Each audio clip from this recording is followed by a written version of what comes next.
ਤੇ ਅਬਨਾਏ ਹੁਰਮਜ਼ ਦੀ ਬੰਦਿਸ਼ ਦੇ ਹਵਾਲੇ ਨਾਲ ਜਿਹੜੀ ਧਮਕੀ ਦਿੱਤੀ ਗਈ ਹੈ ਅਮਰੀਕਾ ਦੀ ਤਰਫ ਕੋਲ, ਉਹਦੇ ਉੱਤੇ ਰਿਐਕਸ਼ਨ ਆ ਰਹੇ, ਨਾ ਸਿਰਫ ਈਰਾਨ ਦੀ ਤਰਫ ਕੋਲ ਬਲਕਿ ਪੂਰੀ ਦੁਨੀਆ ਦੇ ਮਮਾਲਿਕ ਰਿਐਕਸ਼ਨ ਦੇ ਰਹੇ ਨੇ। ਮਾਮਲਾ ਕਿਹੜੇ ਪਾਸੇ ਜਾਂਦਾ ਹੋਇਆ ਨਜ਼ਰ ਆ ਰਿਹਾ। ਸਾਡੇ ਨਾਲ ਮੌਜੂਦ ਨੇ ਡਾਕਟਰ ਰਿਜ਼ਵਾਨ ਨਸੀਰ ਸਾਹਿਬ, ਮਾਹਿਰ ਬੈਨ ਅਲ-ਅਕਵਾਮੀ ਅਮੂਰ ਨੇ। ਉਹਨਾਂ ਤੋਂ ਪੁੱਛਾਂਗੇ ਇਸ ਮਾਮਲੇ ਨਾਲ। ਬਹੁਤ ਬਹੁਤ ਸ਼ੁਕਰੀਆ ਡਾਕਟਰ ਸਾਹਿਬ, ਤੁਸੀਂ ਪ੍ਰੋਗਰਾਮ ਵਿੱਚ ਸ਼ਿਰਕਤ ਕੀਤੀ। ਸਭ ਤੋਂ ਪਹਿਲਾਂ ਤੇ ਮੁਜ਼ਾਕਰਾਤ ਹੋਏ ਨੇ, ਮੈਂ ਚਾਹਾਂਗਾ ਕਿ ਮੁਜ਼ਾਕਰਾਤ ਦੇ ਹਵਾਲੇ ਨਾਲ ਦੱਸ ਦਿਓ किस तरह कामयाबी नाकामी अगे पेशरफ्त होएगी नहीं होएगी। ज़रा मैं चाहांगा मुज़ाकरात से अपना मौक़िफ़ दे दो, फिर अगे भी इन्हां मामलात ते गल करांगे। मुज़ाकरात तो किस तरह वेख रहे हो? शाह साहब अपने प्रोग्राम ते मदद करन दा तुहाडा बहुत शुक्रिया। देखो मुज़ाकरात दे उत्ते टेबल ते ले आना दोनों अफ्रीकैन नूं बहुत वड्डी कामयाबी है। अगर तो देखो तुसीं ये देखो दुनिया च किन्ने ममालिक ने, 190 तो ज़्यादा सॉवरन कंट्रीज़ ने दुनिया दे विच। 190 कंट्री ਦੇ 90 ਕੰਟਰੀ ਮੁਤਾਸਿਰ ਹੋਏ ਨੇ ਇਸ ਜੰਗ ਤੋਂ, ਕਿਉਂਕਿ ਸਟ੍ਰੇਟ ਆਫ ਹਾਰਮੂਜ਼ ਬੰਦ ਹੋ ਗਈ। ਕਿਸੇ ਦੀ ਉਹ ਤੋਂ એનર્ਜੀ ਗੁਜ਼ਰਦੀ ਹੈ, ਕਿਸੇ ਦਾ ਫਰਟੀਲਾਈਜ਼ਰ, ਕਿਸੇ ਦਾ ਫੂਡ, ਇਸੇ ਤਰ੍ਹਾਂ ਹੀ। ਸਹੀ। ਹੁਣ ਦੇਖੋ 190 ਤੋਂ ਜ਼ਿਆਦਾ ਮਮਾਲਿਕ ਟਰਾਈ ਕਰ ਰਹੇ ਸਨ ਇਹ ਜੰਗ ਰੁਕ ਜਾਵੇ, ਠੀਕ ਹੈ, ਲੇਕਿਨ ਫਿਰ ਵੀ ਤੁਸੀਂ ਇਹ ਦੇਖੋ ਜਿਹੜੀ ਮੈਂ ਸਮਝਦਾ ਕਿ ਅੱਲਾਹ ਤਾਲਾ ਨੇ ਇੱਜ਼ਤ ਬਖਸ਼ੀ ਹੈ ਪਾਕਿਸਤਾਨ ਨੂੰ, ਉਹ ਇਹ ਦੇਖੋ ਕਿ ਨਿਊਯਾਰਕ ਟਾਈਮਸ ਤੋਂ ਲੈ ਕੇ ਵਾਸ਼ਿੰਗਟਨ ਪੋਸਟ ਤੋਂ ਲੈ ਕੇ CNN ਕੀ ਤੇ ਕਿਹੜੇ ਦੁਨੀਆ ਦਾ ਮੇਨ ਸਟ੍ਰੀਮ ਮੀਡੀਆ, ਜਿਹੜੇ ਦੁਨੀਆ ਦੇ ਸਭ ਤੋਂ ਵੱਡੇ ਚੈਨਲ ਕਹਿੰਦੇ ਨੇ ਜਿਨ੍ਹਾਂ ਨੂੰ, ਤੇ ਉਹ ਸਾਰੇ ਦੇ ਸਾਰੇ ਇਸਲਾਮਾਬਾਦ 'ਚ ਮੌਜੂਦ ਸਨ। ਠੀਕ ਹੈ। ਔਰ ਹਰ ਬੰਦਾ ਇਹੀ ਕਹਿ ਰਿਹਾ ਸੀਗਾ ਕਿ ਪਾਕਿਸਤਾਨ ਨੇ ਬਹੁਤ ਵੱਡਾ ਕੰਮ ਕੀਤਾ ਵਾ, ਕਿ ਅਮਰੀਕਾ ਦੇ ਨਾਇਬ ਸਦਰ ਨੂੰ, ਅਮਰੀਕਾ ਦੇ ਸਦਰ ਨੇ ਜਿਹੜਾ ਡੈਜ਼ਿਗਨੇਟ ਕੀਤਾ ਵਾ ਵਿਟਕੌਫ ਨੂੰ ਤੇ ਜੈਰਡ ਕੁਸ਼ਨਰ ਨੂੰ, ਉਹ ਇੱਥੇ ਨੇ। ਤੇ ਈਰਾਨ ਵੱਲੋਂ, ਈਰਾਨ ਦੇ ਜਿਹੜੇ ਨੇ ਕਾਲੇਬੋਫ ਫੋਰਨ ਮਿਨਿਸਟਰ ਜਾਂ ਦੀਗਰ ਜਿਹੜੇ ਮਾਮਲਾਤ ਨੇ, ਇਹਨਾਂ ਦੋਨਾਂ ਪਾਰਟੀਆਂ ਨੂੰ 47 ਸਾਲ ਬਾਅਦ ਦੁਨੀਆ ਨੇ ਇਕੱਠੇ ਵੇਖਿਆ ਕਿ ਇਹਨਾਂ ਦੀ ਆਪਸ ਵਿੱਚ ਗੱਲਬਾਤ 1 to 1 ਹੋਈ। ਕੋਈ ਸਫਾਰਤੀ ਤਾਲੁਕਾਤ ਨਹੀਂ ਕਿ ਇੱਕ ਦੂਸਰੇ ਨਾਲ, ਲੇਕਿਨ ਤੁਸੀਂ ਇਹ ਦੇਖੋ ਕਿ ਫਿਰ ਵੀ ਇਸਲਾਮਾਬਾਦ ਪਾਕਿਸਤਾਨ ਦੀ ਕਿਆਦਤ ਇੱਥੇ ਆ ਕੇ ਬਿਠਾਤਾ। ਹੁਣ ਦੇਖੋ ਮੁਜ਼ਾਕਰਾਤ ਕਾਮਯਾਬ ਹੋਈ ਜਾਂ ਨਹੀਂ ਹੋਈ, ਮੈਂ ਇਹੀ ਕਹਿਣਾ ਹਲੇ ਤੱਕ ਕੋਈ ਜੰਗ ਨਹੀਂ ਲੱਗੀ ਦੁਬਾਰਾ ਤੋਂ ਕੋਈ ਅਮਰੀਕਾ ਨੇ ਐਸਾ ਅਟੈਕ ਨਹੀਂ ਕੀਤਾ ਜਿਸ ਖੁਦਾ ਨਾ ਖਾਸਤਾ ਬਹੁਤ ਜ਼ਿਆਦਾ ਜਾਨਾਂ ਗਈਆਂ ਹੋਣ। ਉਹਦੇ ਵਿੱਚ ਈਰਾਨ ਨੇ ਵੀ ਕੋਈ ਐਸਾ ਨਹੀਂ ਕੰਮ ਕੀਤਾ ਕਿ ਕੋਈ ਐਸੀ ਬਰਾਜ ਆਫ ਮਿਸਾਈਲ ਅਟੈਕ ਕੀਤੇ ਹੋਣ। ਇਹਦਾ ਮਤਲਬ ਇਹ ਵਾ ਕਿ ਹਲੇ ਦੋਨੋਂ ਡੈਲੀਬਰੇਟ ਕਰ ਰਹੇ ਨੇ ਕਿ ਹੁਣ ਕੀ ਕਰਨਾ ਅੱਗੇ। ਅੱਲਾ ਨਾ ਕਰੇ ਜੰਗ ਦੁਬਾਰਾ ਉਸੇ ਇੰਟੈਂਸਿਟੀ ਨਾਲ ਸ਼ੁਰੂ ਹੋ ਜਾਵੇ। ਕੌਨਫਲਿਕਟ ਚੱਲ ਰਿਹਾ ਵਾ, ਕੌਨਫਲਿਕਟ ਖਤਮ ਨਹੀਂ ਹੋਇਆ, ਲੇਕਿਨ ਮੈਂ ਇਹ ਕਹਿਣਾ ਵਾ ਕਿ ਜਿਹੜੀ ਪਾਕਿਸਤਾਨ ਨੇ ਇਸ ਕੌਨਫਲਿਕਟ ਨੂੰ ਇੱਕ ਪੌਜ਼ ਦਿੱਤਾ ਵਾ, ਜਿਹੜੀ ਸੀਜ਼ ਫਾਇਰ ਦਿੱਤੀ ਹੈ 2 ਹਫ਼ਤੇ ਵਾਸਤੇ, ਔਰ ਇਹ ਦਿਨ ਦੇਖੋ ਜੀ ਸ਼ਾਹਿਦ ਸਾਹਿਬ 47-48 ਸਾਲ ਤੋਂ ਚੱਲ ਰਿਹਾ ਮਸਲਾ। ਇਹ ਮੈਂ ਸਮਝਦਾ ਕਿ ਇਹ ਇੱਕ ਮਾਸੂਮਾਨਾ ਗੱਲ ਹੋਏਗੀ। ਜਿਹੜੇ ਲੋਕ ਕਹਿੰਦੇ ਨੇ ਕਿ ਜੀ ਇਹ ਇੱਕ ਗੋ ਦੇ ਵਿੱਚ ਖਤਮ ਹੋ ਜਾਏ, ਐਵੇਂ ਨਹੀਂ ਹੁੰਦਾ। ਇੱਕ ਗੋ ਦੇ ਵਿੱਚ ਕਦੀ ਵੀ ਕੋਈ ਮਸਲਾ ਹੱਲ ਨਹੀਂ ਹੁੰਦਾ। ਤੁਸੀਂ ਇਹ ਦੇਖੋ ਦੁਨੀਆ ਦੇ ਛੋਟੇ ਛੋਟੇ ਮਸਾਇਲ ਹੁੰਦੇ ਨੇ ਆਪਸ 'ਚ, ਉਹ ਵੀ ਨਹੀਂ ਹੱਲ ਹੁੰਦੇ ਤੇ ਇਹ ਤੇ ਫਿਰ ਏਡਾ ਵੱਡਾ ਸਫਾਰਤੀ ਮਸਲਾ ਵਾ। ਤੇ ਬਾਕੀ ਇਹ ਕਿ ਇਨਸ਼ਾਅੱਲਾ ਬੜੀ ਉਮੀਦ ਹੈ। ਲੇਕਿਨ ਤੁਸੀਂ ਇਹ ਵੀ ਦੇਖੋ ਪਾਕਿਸਤਾਨ ਤੋਂ ਬਾਅਦ ਅੱਜ ਸਵੇਰ ਸਵਿਟਜ਼ਰਲੈਂਡ ਦੀ ਗਵਰਨਮੈਂਟ ਨੇ ਕਿਹਾ ਵਾ ਕਿ ਸਵਿਟਜ਼ਰਲੈਂਡ ਵੀ ਆਪਣਾ ਕਿਰਦਾਰ ਅਦਾ ਕਰਨ ਨੂੰ। ਤੁਹਾਨੂੰ ਪਤਾ ਕਿ ਪਾਕਿਸਤਾਨ ਤੋਂ ਪਹਿਲੇ ਮਾਜ਼ਰਤ ਪਾਕਿਸਤਾਨ ਬਣਨ ਤੋਂ ਪਹਿਲੇ ਪਾਕਿਸਤਾਨ ਦੇ ਇਸ ਮਾਮਲੇ ਤੋਂ ਜਾਂ ਸਫਾਰਤੀ ਕਿਰਦਾਰ ਅਦਾ ਕਰਨ ਤੋਂ ਪਹਿਲੇ ਸਿਰਫ ਸਵਿਟਜ਼ਰਲੈਂਡ ਦੀ ਤਰਫ ਦੁਨੀਆ ਦੇਖਦੀ ਸੀ ਕਿ ਸਵਿਟਜ਼ਰਲੈਂਡ ਇੱਕ ਐਸੀ ਜਗ੍ਹਾ ਹੈਗੀ ਹੈ ਕਿ ਜਿਹੜੀ ਦੁਨੀਆ ਨੂੰ ਐਸਾ ਇੱਕ ਐਵੀਨਿਊ ਪ੍ਰੋਵਾਈਡ ਕਰਦੀ। ਦੁਨੀਆ ਦੀ ਸਭ ਤੋਂ ਜ਼ਿਆਦਾ ਨਿਊਟਰਲ ਹਕੂਮਤ ਕਹਿੰਦੇ ਨੇ। ਉਹਨਾਂ ਕੋਲ ਫੌਜ ਵੀ ਨਹੀਂ ਹੈਗੀ। ਉਹ ਕਹਿੰਦੇ ਨੇ ਕਿ ਜਿੰਨੇ ਆਣਾ ਤੁਸੀਂ ਸਾਡੇ ਕੋਲ, ਅਸੀਂ ਸਾਲਸੀ ਦਾ ਕਿਰਦਾਰ ਅਦਾ ਕਰਦੇ। ਲੇਕਿਨ ਤੁਸੀਂ ਇਹ ਦੇਖੋ, ਮੈਂ ਖਰਾਜੇ ਤਹਿਸੀਨ ਪੇਸ਼ ਕਰਦਾ ਮੈਂ ਪਾਕਿਸਤਾਨ ਦੀ ਕਿਆਦਤ ਨੂੰ, ਈਰਾਨ ਦੀ ਕਿਆਦਤ ਨੂੰ, ਅਮਰੀਕਾ ਦੀ ਕਿਆਦਤ ਨੂੰ, ਕਿ ਉਹਨਾਂ ਨੇ ਇਸ ਚੀਜ਼ ਨੂੰ ਰਿਅਲਾਈਜ਼ ਕੀਤਾ ਕਿ ਜੰਗ ਰੋਕ ਕੇ ਪਾਕਿਸਤਾਨ ਜਾ ਕੇ ਬੈਠੇ ਨੇ। ਲੇਕਿਨ ਇੱਕ ਹੋਰ ਚੀਜ਼ ਸ਼ੇਅਰ ਕਰਨੀ ਲਾਜ਼ਮੀ ਹੈ। ਤੁਸੀਂ ਮੀਡੀਆ ਪਰਸਨ ਜੇ, ਜਿਹੜੀ ਤਕਲੀਫ, ਜਿਹੜੀ ਚੀਖੋ ਪੁਕਾਰ ਮੈਨੂੰ ਹਮਸਾਇਆ ਮੁਲਕ ਤੋਂ ਆ ਰਹੀ ਹੈ, ਤੁਸੀਂ ਇਹ ਦੇਖੋ ਉਹ ਕਹਿ ਰਹੇ ਸੀਗੇ ਕਿ ਅਮਰੀਕੀ ਨੈਬ ਸਦਰ ਦਾ ਜਿਹੜਾ ਜਹਾਜ਼ ਹੈ ਉਹ ਵਾਪਸ ਮੁੜ ਜਾਏਗਾ।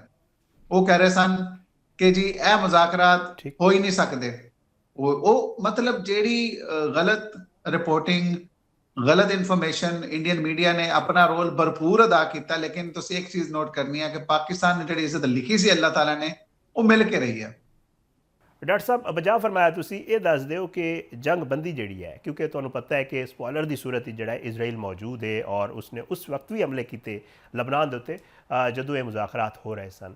ਤੇ ਇਹ ਜਿਹੜਾ ਸਪੋਇਲਰ ਇਜ਼ਰਾਈਲ ਮੌਜੂਦ ਹੈ, ਇਹ ਕੋਸ਼ਿਸ਼ ਕਰ ਸਕਦਾ ਹੈ ਕਿ ਜੀ ਜੰਗ ਬੰਦੀ ਜਿਹੜਾ ਇਹ ਖਤਮ ਹੋ ਜਾਵੇ ਔਰ ਫਿਰ ਇਹ ਈਰਾਨ ਤੇ ਅਮਰੀਕਾ ਜਿਹੜਾ ਇੱਕ ਦੂਜੇ ਦੇ ਆਮਣੇ ਸਾਹਮਣੇ ਆ ਜਾਣ। ਦੇਖੋ ਸ਼ਾਹਿਦ ਸਾਹਿਬ ਤੁਸੀਂ ਬਹੁਤ ਅੱਛੀ ਗੱਲ ਕੀਤੀ।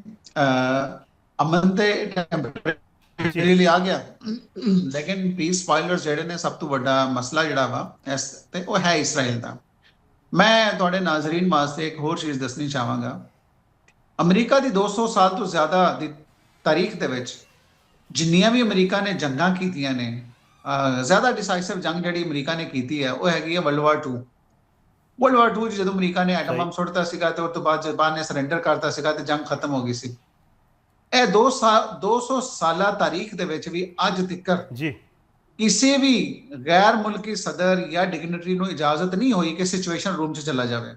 ਠੀਕ ਹੈ, ਸਿਚੁਏਸ਼ਨ ਰੂਮ ਉਹ ਵਾ ਜਿੱਥੇ ਅਮਰੀਕੀ ਸਦਰ, America the secretary of state, ਉਹਦੀ ਯਾਨੀ ਕਿ ਕੈਬਨਿਟ ਕਹਿ ਲਓ, ਔਰ ਡਿਫੈਂਸ ਸੈਕਟਰੀ ਜਿਹਨੂੰ ਕਹਿੰਦੇ ਨੇ, ਉਹਨਾਂ ਦਾ ਦਫਾ ਦਾ ਵਜ਼ੀਰ, ਉਹ ਬਹਿ ਕੇ ਤੇ ਸਾਰੇ ਜਿਹੜੇ ਜੰਗ ਕਰਨੀ ਉਹਨੂੰ ਦੇਖਦੇ ਨੇ। ਇਹ ਪਹਿਲੀ ਦਫਾ ਹੋਇਆ ਕਿ ਨਤਨਯਾਹੂ ਨੂੰ ਸਿਚੁਏਸ਼ਨ ਰੂਮ 'ਚ ਲੈ ਕੇ ਗਏ ਨੇ। ਲੇਕਿਨ ਤੁਸੀਂ ਇਹ ਦੇਖੋ ਕਿ ਦੋ ਚੀਜ਼ਾਂ ਨਿਕਲਦੀਆਂ ਨੇ ਇਹਦੇ ਵਿੱਚੋਂ। ਇੱਕ ਤੇ ਇਸਰਾਈਲੀ ਲਾਬੀ ਦਾ ਕਿੰਨਾ ਅਸਰ ਰਸੂਖ ਆ ਕਿ ਅਮਰੀਕਾ ਦੀ ਇੱਕ ਜੰਗ ਜਿਹੜੀ ਅਮਰੀਕਾ ਦੀ ਨਹੀਂ ਹੈ, ਉਹ ਅਮਰੀਕੀ ਸਾਰੇ ਇਹੀ ਕਹਿ ਰਹੇ ਨੇ ਤੁਸੀਂ ਨੇਟੋ ਨੇ ਅੱਜ ਤੱਕ ਅਮਰੀਕਾ ਦਾ ਸਾਥ ਦਿੱਤਾ ਨੇ, ਇਤਿਹਾਦੀ ਨੇ, ਉਹ ਕਹਿੰਦੇ ਨੇ ਜਨਾਬ ਸਾਡੀ ਜੰਗ ਹੀ ਨਹੀਂ। ਉਹ ਬੰਦਾ ਜਿਹਦੇ ਵਾਸਤੇ ਜੰਗ ਛੜੀ ਤੁਸੀਂ ਉਹਨੂੰ ਸਿਚੁਏਸ਼ਨ ਰੂਮ 'ਚ ਲੈ ਗਏ, ਨੰਬਰ 1। ਨੰਬਰ 2, ਜੀ ਜਦੋਂ ਡੋਨਲਡ ਟਰੰਪ ਨੇ ਵੇਖਿਆ ਕਿ ਮਿਡ ਟਰਮ ਇਲੈਕਸ਼ਨ ਨਵੰਬਰ ਦੇ ਨੇੜੇ, ਸਪਟੰਬਰ, ਅਕਤੂਬਰ, ਨਵੰਬਰ, ਕਿੰਨਾ ਕੁ ਟਾਈਮ ਰਹਿ ਗਿਆ, ਚੰਦ ਮਹੀਨੇ ਰਹਿ ਗਏ ਨੇ, ਉਹ ਆ ਰਿਹਾ ਵਾ ਤੇ ਉਹਦੇ ਵਿੱਚ ਅਮਰੀਕਾ 'ਚ ਬੜੇ ਸਿਸਟਮੈਟਿਕ ਹੈਗੇ ਨੇ ਥਿੰਕ ਟੈਂਕਸ ਵਗੈਰਾ, ਉਹਨਾਂ ਨੇ ਸਰਵੇ ਕੀਤਾ ਤੇ ਟਰੰਪ ਦੀ ਜਿਹੜੀ ਪਪੂਲੈਰਿਟੀ ਹੈ 35 ਤੋਂ 37% ਥੱਲੇ ਆ ਗਈ ਹੈ।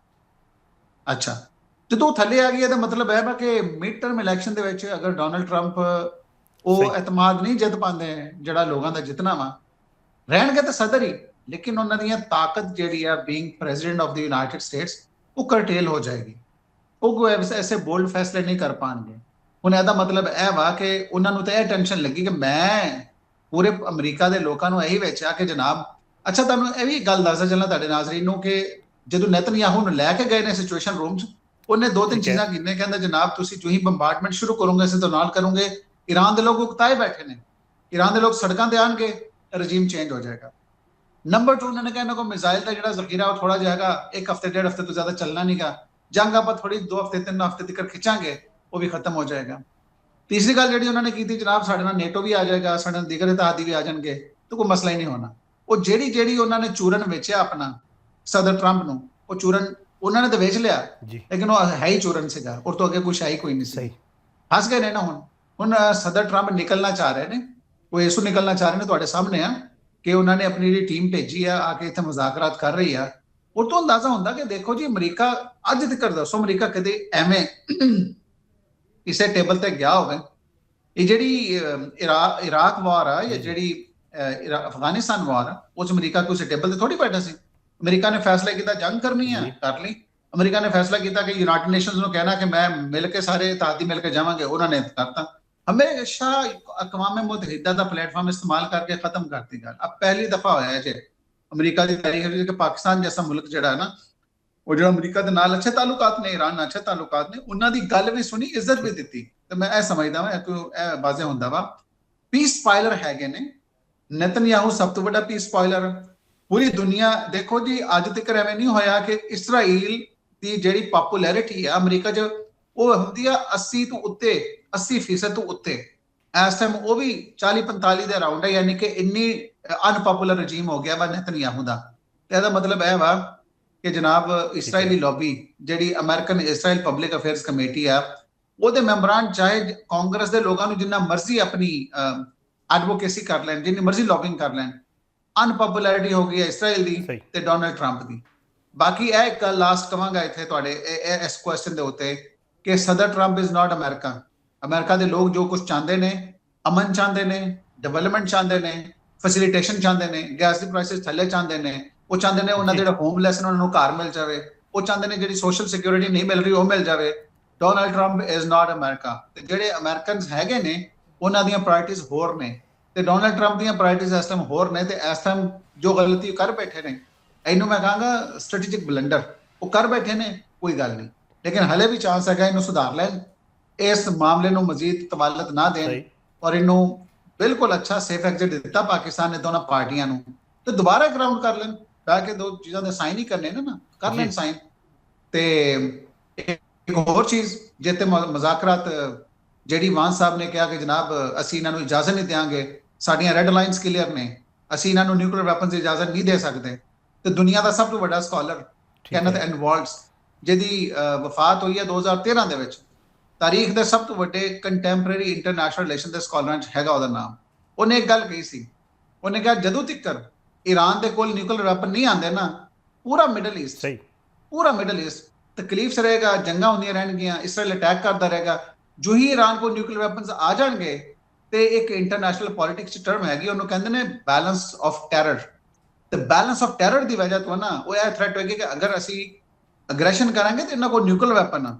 ਤੇ ਮੇਰਾ ਖਿਆਲ ਹੈ ਉਹਨੇ ਅਗਰ ਇਹਨੂੰ ਅਪਰੂਵ ਕੀਤਾ ਹੈ, ਇਹਦੇ ਕਨਸੈਪਟ ਨੂੰ ਦਿੱਤਾ ਕਿ ਅਗਰ ਮਿਡਲ ਈਸਟ ਤੁਹਾਨੂੰ ਅਮਨ ਚਾਹੀਦਾ ਤੇ ਈਰਾਨ ਕੋਲ ਨਿਊਕਲੀਅਰ ਵੈਪਨਸ ਹੋਣੇ ਚਾਹੀਦੇ ਨੇ। ਤੇ ਮੇਰਾ ਖਿਆਲ ਹੈ ਸਿਆਸਤਦਾਨ ਤਾਂ ਫਿਰ ਆਪਣੀ ਸਿਆਸਤ ਹੀ ਵੇਚਦੇ ਨੇ, ਸਕਾਲਰਸ ਦੇ ਕੋਲ ਬਕਾਇਦਾ ਸਕਾਲਰੀ ਦਿਮਾਗ ਹੁੰਦੇ ਨੇ।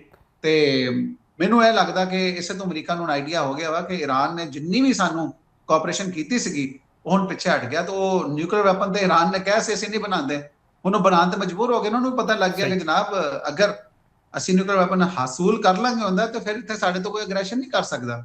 ਡਾਕਟਰ ਸਾਹਿਬ ਹੁਣ ਜ਼ਰਾ ਆਨੇ ਆ ਲੇਟੈਸਟ ਡਿਵੈਲਪਮੈਂਟ ਹੈ, ਟਰੰਪ ਸਾਹਿਬ ਨੇ ਜਿਹੜਾ ਕਹਿ ਦਿੱਤਾ ਹੈ, ਪਾਕਿਸਤਾਨੀ ਵਕਤ ਦੇ ਮੁਤਾਬਿਕ ਦੱਸਿਆ ਜਾ ਰਿਹਾ 7 ਵਜੇ ਜਿਹੜਾ ਉਹਨਾਂ ਨੇ ਕਿਹਾ ਕਿ ਜੀ ਅਸੀਂ ਨਾਕਾਬੰਦੀ ਕਰ ਦੇਵਾਂਗੇ, ਕਿਸੇ ਜਹਾਜ਼ ਨੂੰ ਨਹੀਂ ਲੰਘਣ ਦੇਵਾਂਗੇ ਅਬਨਾਏ ਹੁਰਮਜ਼ ਤੋਂ।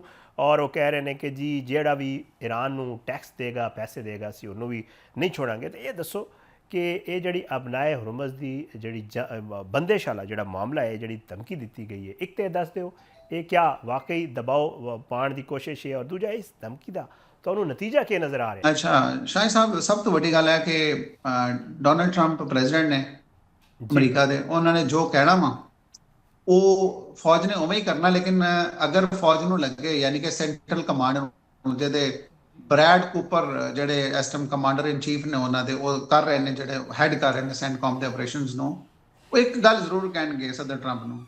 ਉਹ ਕਹਿਣਗੇ ਸਰ ਤੁਸੀਂ ਕਹਿਤਾ ਅਸੀਂ ਜਾ ਰਹੇ ਹਾਂ, ਲੇਕਿਨ ਇਹ ਦੇਖ ਲਓ ਕਿ ਸਾਡੇ ਜਿਹੜੇ ਫੌਜੀ ਨੇ ਸਹੀ ਉਹਨਾਂ ਦਾ ਜਾਨੀ ਨੁਕਸਾਨ ਵੀ ਹੋਏਗਾ।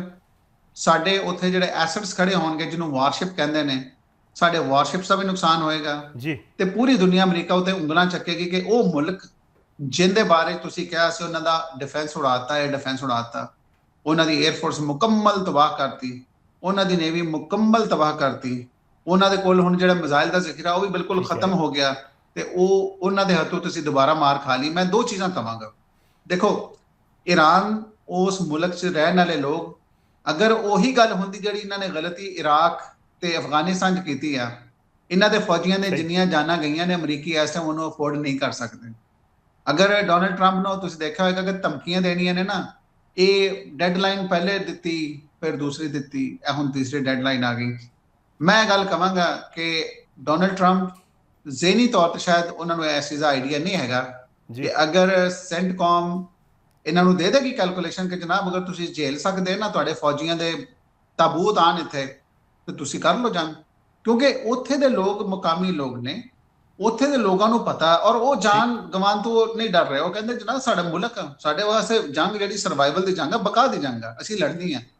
ਅੱਛਾ ਸ਼ਾਹਿਦ ਸਾਹਿਬ, ਦੋ ਚੀਜ਼ਾਂ ਨੇ, ਇੱਕ ਹੁੰਦੀ ਹੈ ਬਕਾ ਦੀ ਜੰਗ, ਇੱਕ ਹੁੰਦੀ ਹੈ ਮਫਾਦਾਤ ਦੀ ਜੰਗ। ਤੇ ਇਹਨਾਂ ਚੋਂ ਹਰ ਬੰਦੇ ਨੂੰ ਪਤਾ ਕਿ ਬਕਾ ਦੀ ਜੰਗ ਜ਼ਿਆਦਾ ਮਜ਼ਬੂਤ ਹੁੰਦੀ ਹੈ ਤੇ ਈਰਾਨ ਦੇ ਕੋਲ ਬਕਾ ਦੀ ਜੰਗ ਆ, ਉਹਨਾਂ ਕੋਲ ਮਫਾਦਾਤ ਦੀ ਜੰਗ ਆ। ਤੇ ਮੈਂ ਉਹ ਕਹਾਂਗਾ ਅਗਰ ਉਹ ਲੈ ਆਉਂਦੇ ਨੇ ਨਾ ਆਪਣੇ ਵਾਰਸ਼ਿਪਸ, ਉੱਥੇ ਕਲੋਜ਼ ਕਰ ਦਿੰਦੇ ਸਟ੍ਰੇਟ ਆਫ ਹਾਰਮੁਜ਼ ਨੂੰ, ਤੇ ਉਹਦੇ ਵਿੱਚ ਮੈਂ ਆਪਣੀ ਰਾਏ ਦੇ ਮੁਤਾਬਿਕ ਕਹਿਣਾ ਉਹਦੇ ਵਿੱਚ ਰਸ਼ੀਆ ਵੀ ਇਨਵੋਲਵ ਹੋਏਗਾ, ਉਹਦੇ ਵਿੱਚ ਚਾਈਨਾ ਵੀ ਇਨਵੋਲਵ ਹੋਏਗਾ। ਤੇ ਜਦੋਂ ਦੋ ਤਾਕਤਾਂ ਇਨਵੋਲਵ ਹੋ ਜਾਣਗੀਆਂ ਤੇ ਮਾਮਲਾ ਹੋਰ ਗੰਭੀਰ ਹੋ ਜਾਏਗਾ। ਜਦੋਂ ਮਾਮਲਾ ਗੰਭੀਰ ਹੋ ਜਾਏਗਾ ਤੇ ਦੁਨੀਆ ਨੂੰ ਫਿਰ ਹੋਸ਼ ਆ ਜਾਣੀ। ਇਹ ਨਹੀਂ ਕਹਿੰਦਾ ਕਿ ਜੰਗ ਛਿੜ ਜਾਏਗੀ, ਨੋ ਨੋ ਨੋ, ਮੈਂ ਇਹ ਕਹਿ ਰਿਹਾ ਕਿ ਡਿਪਲੋਮੈਟਿਕਲੀ ਮਾਮਲਾ ਬਹੁਤ ਟੈਂਸਡ ਹੋ ਜਾਣਗੇ। ਜਦੋਂ ਟੈਂਸਡ ਹੋ ਜਾਣਗੇ ਤੇ ਡੋਨਲਡ ਟਰੰਪ ਨੂੰ ਫਿਰ ਕੋਈ ਇੱਕ ਨया ਲਾਇਆਮਲ ਤਿਆਰ ਕਰਨਾ ਪਏਗਾ, ਔਰ ਇਹਦਾ ਲਾਇਆਮਲ ਇਹੀ ਹੈ ਕਿ ਈਰਾਨ ਨਾਲ ਗੱਲ ਕਰੋ ਜਨਾਬ, ਤੁਸੀਂ ਉਦੋਂ ਦੀ ਦੁਨੀਆ ਦੀ ਸਭ ਤੋਂ ਵੱਡੀ ਮਿਲਟਰੀ ਪਾਵਰ ਲੈ ਕੇ ਜਹਾਜ਼ ਵੀ ਡਗਾ ਰਹੇ ਆਪਣੇ, ਗਿਰ ਰਹੇ ਨੇ ਜਹਾਜ਼, ਤੁਹਾਡੀ ਡਿਪਲੋਮੈਸੀ ਵੀ ਮਤਲਬ ਨੈਰੇਟਿਵ ਦੇ ਉੱਤੇ, ਬਿਆਨੀਏ ਦੇ ਉੱਤੇ ਈਰਾਨ ਦਾ ਬਿਆਨੀਆ ਜਿੱਤ ਰਿਹਾ ਜਨਾਬ। ਤੁਸੀਂ ਇਹ ਦੇਖੋ ਕਿ ਉਹਨਾਂ ਦੀ ਲੀਡਰਸ਼ਿਪ ਨੇ ਸਫਰ ਕੀਤਾ, ਉਹ ਮਾਸੂਮ ਬੱਚੀਆਂ ਦੀਆਂ ਤਸਵੀਰਾਂ ਰੱਖ ਕੇ, ਉਹਨਾਂ ਦੇ ਬੈਗ ਰੱਖ ਕੇ ਜਹਾਜ਼ ਦੇ ਵਿੱਚ ਪੂਰੀ ਦੁਨੀਆ ਉਹ ਵਿਖਾ ਰਹੀ ਹੈ। ਦੂਸਰੀ ਸਾਈਡ ਤੇ ਤੁਸੀਂ ਤਿੰਨ ਲੋਕ ਜਿਹੜੇ ਖਾਸ ਤੌਰ ਤੇ ਨੇ, ਇੱਕ ਤੇ ਠੀਕ ਹੈ ਇਲੈਕਟਿਡ ਰਿਪਰੈਜ਼ੈਂਟੇਟਿਵ ਨੇ ਜਿਹੜੇ ਨੇ JD ਵੈਂਸ, ਉਹ ਤੇ ਨਾਇਬ ਸਦਰ ਨੇ, ਉਹ ਤਾਂ ਬਿਲਕੁਲ ਸਹੀ ਨੇ। ਤੇ ਜਿਹੜੇ ਵਿਟਕੌਫ ਨੇ ਉਹਨਾਂ ਨੂੰ ਤੁਸੀਂ ਐਡਵਾਈਜ਼ਰ ਲਿਆ, ਉਹ ਐਡਵਾਈਜ਼ਰ ਬਾਅਦ ਨੇ, ਪਹਿਲੇ ਉਹਨਾਂ ਦੇ ਬਿਜ਼ਨਸਮੈਨ, ਬਿਜ਼ਨਸ ਪਾਰਟਨਰ ਨੇ ਡੋਨਲਡ ਟਰੰਪ ਦੇ। ਦੂਸਰਾ ਉਹਨਾਂ ਦਾ ਦਮਾਦ ਹੈ ਜਨਾਬ। ਮੈਂ ਇਹ ਕਹਿਣਾ ਚਾਹ ਰਿਹਾ ਕਿ ਅਗਰ ਤੁਸੀਂ ਕੋਈ ਸਿਲੈਕਟਡ ਲੋਕ ਜਿਨ੍ਹਾਂ ਨੇ ਵਾਕਈ ਗੱਲ ਕਰਨੀ, ਜਿਨ੍ਹਾਂ ਦਾ ਕੋਈ ਐਕਸਪੀਰੀਅੰਸ ਹੈਗਾ, ਉਹਨਾਂ ਨੂੰ ਭੇਜੋ ਤੇ ਫਿਰ ਮਾਮਲਾਤ ਹੋਰ ਹੋਣਗੇ। ਜਿਨ੍ਹਾਂ ਲੋਕਾਂ ਦਾ ਡਿਫੈਂਸ ਇੰਡਸਟਰੀ 'ਚ ਪੈਸਾ ਲੱਗਾ ਵਾ, ਜਿਨ੍ਹਾਂ ਨੇ ਜੰਗਾਂ ਨੂੰ ਪੈਸੇ ਬਣਾਏ ਨੇ, ਜਿਵੇਂ ਅਫਗਾਨਿਸਤਾਨ ਦੀ ਜੰਗ ਤੋਂ ਬਿਲੀਅਨਰ ਬਣ ਗਏ ਨੇ, ਇਰਾਕ ਦੀ ਜੰਗ ਤੋਂ ਬਿਲੀਅਨਰ ਬਣ ਗਏ, ਉਹ ਈਰਾਨ ਦੀ ਜੰਗ ਤੋਂ ਬਿਲੀਅਨਰ ਬਣਨ ਦੇ ਚੱਕਰਾਂ 'ਚ ਹੋਣਗੇ। ਤੇ ਲਿਹਾਜ਼ਾ ਮੈਂ ਕਹਾਂਗਾ ਕਿ ਡੋਨਲਡ ਟਰੰਪ ਅਗਰ ਆਖਰੀ ਡੈਡਲਾਈਨ ਜਿਹੜੀ ਦਿੱਤੀ ਆ ਉਹ ਤੇ ਆਪਣੀ ਕੋਸ਼ਿਸ਼ ਕਰਦੇ ਨੇ ਇੱਕ ਵਾਰ ਫਿਰ ਦੁਬਾਰਾ, ਤੇ ਸਟ੍ਰੇਟ ਆਫ ਹਾਰਮੋਜ਼ ਨਹੀਂ ਖੋਲ ਸਕਦੇ।